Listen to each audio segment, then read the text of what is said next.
Les deux disciplines sont complémentaires. Il y a des livres qui nourrissent des œuvres et vice versa. Il y a des œuvres qui donnent envie d'écrire des livres. Donc j'ai les deux. Mais en général, quand je passe la matinée à écrire, l'après-midi dans mon atelier, évidemment, les personnages me hantent encore, ils sont dans ma tête, donc ils ressortent d'une manière ou d'une autre. Quand j'écris sur l'immigration clandestine, l'après-midi, je fais un bateau avec des personnages, des harragas, etc. Donc, mais il y a eu des fois où une œuvre a donné naissance à un livre.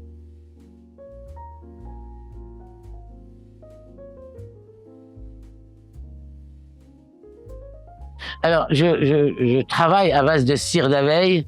C'est une technique ancienne qui date de la Renaissance et qui a été un peu abandonnée par les artistes. Et donc, je fais renaître de vieilles techniques parce que ça donne une certaine transparence aux œuvres. Donc, je travaille à base de cire d'abeille et de pigments naturels que je fabrique moi-même ou que j'achète parfois lors de mes voyages. Voilà, donc... mais cette technique de cire d'abeille est abandonnée par les artistes et elle donne une transparence que moi, je trouve fantastique.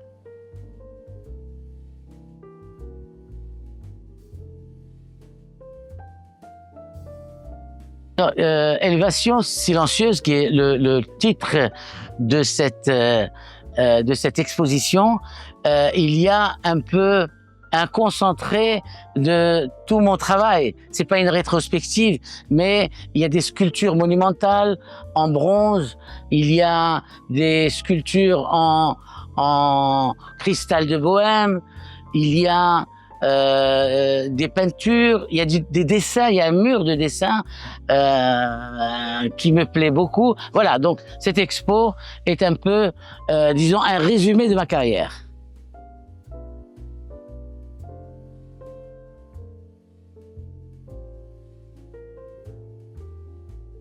Actuellement, j'ai un livre qui vient de sortir, il s'appelle La nuit nous emportera et que je suis en train de présenter un peu partout. Je fais une tournée au Maroc, une tournée en France et déjà il y a beaucoup de traductions, donc ça va occuper pas mal les mois prochains. Autrement, il y a une exposition actuellement à Paris. Voilà, il y a tout le temps des choses qui arrivent, qui se passent. Alors je remercie infiniment l'association Wow. Tiens.